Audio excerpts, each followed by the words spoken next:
സംരംഭം തുടങ്ങാൻ പണം കണ്ടെത്താനുള്ള നെട്ടോട്ടത്തിലാണ്. എന്നാൽ prime minister's employment generation programme അഥവാ PMEGP എന്ന പദ്ധതിയെക്കുറിച്ച് അറിയണം. നിരവധി പേരെ സംരംഭകരാക്കിയ മുദ്രാ ലോൺ പദ്ധതിയുടെ വിജയത്തിന് ശേഷം കേന്ദ്ര സർക്കാർ ആവിഷ്കരിച്ച തൊഴിൽ സൃഷ്ടിക്കൽ പദ്ധതികളിലൊന്നാണ് PMEGP.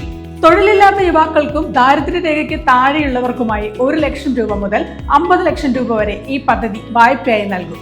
വായ്പാ തിരിച്ചടവിൽ 35% വരെ സബ്സിഡിയും ലഭിക്കും. നിങ്ങളൊരു നിർമ്മാണ ബിസിനസ് ആരംഭിക്കാനാണ് ലക്ഷ്യമിടുന്നതെങ്കിൽ 50 ലക്ഷം രൂപ വരെ വായ്പ കിട്ടും. സേവനങ്ങൾക്കാണെങ്കിൽ ഇത് 20 ലക്ഷം രൂപ വരെയാണ്. ജനറൽ കാറ്റഗറിയിലുള്ള അപേക്ഷകർക്ക് പ്രൊജക്ടിന്റെ മൊത്തം ചെലവിന്റെ 10% കയ്യിൽ നിന്ന് വാങ്ങിക്കണം. സ്ത്രീകൾ, പട്ടികജാതി, പട്ടികവർഗ, പിന്നോക്ക വിഭാഗങ്ങൾ, വികലാംഗർ എന്നിവർ 5% തുക കയ്യിൽ നിന്നിട്ടാൽ മതി. ബാക്കി തുക സ്കീം വഴി ലഭിക്കും. ഇതിന് ചില മാനദണ്ഡങ്ങളുണ്ട്. അപേക്ഷകന് കുറഞ്ഞത് 18 വയസ്സ് കഴിഞ്ഞിരിക്കണം. മുമ്പ് സർക്കാർ പദ്ധതികളിൽ നിന്ന് സംരംഭം തുടങ്ങാൻ സഹായം ലഭിച്ചവർക്ക് വീണ്ടും അപേക്ഷിക്കാൻ സാധിക്കില്ല. ഉദ്യം പോർട്ടലിൽ സംരംഭം നിർബന്ധമായും രജിസ്റ്റർ ചെയ്തിരിക്കണം.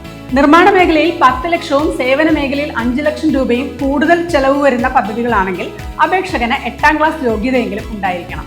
ജാതി സർട്ടിഫിക്കറ്റ്, ഗ്രാമീണ മേഖലാ സർട്ടിഫിക്കറ്റ്, പദ്ധതി റിപ്പോർട്ട്, വിദ്യാഭ്യാസ നൈപുണ്യ വികസന പരിശീലന സർട്ടിഫിക്കറ്റ്, ആവശ്യപ്പെടുന്ന മറ്റ് രേഖകൾ എന്നിവ നൽകി www.kviconline.gov.in എന്ന വെബ്സൈറ്റ് വഴി ഈ പദ്ധതിയിൽ അപേക്ഷിക്കാം.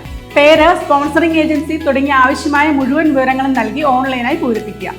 അപ്ലോഡ് ചെയ്ത് കഴിയുമ്പോൾ നിങ്ങളുടെ മൊബൈൽ നമ്പറിലേക്ക് ഒരു ആപ്ലിക്കേഷൻ ID യും പാസ്വേഡും ലഭിക്കും.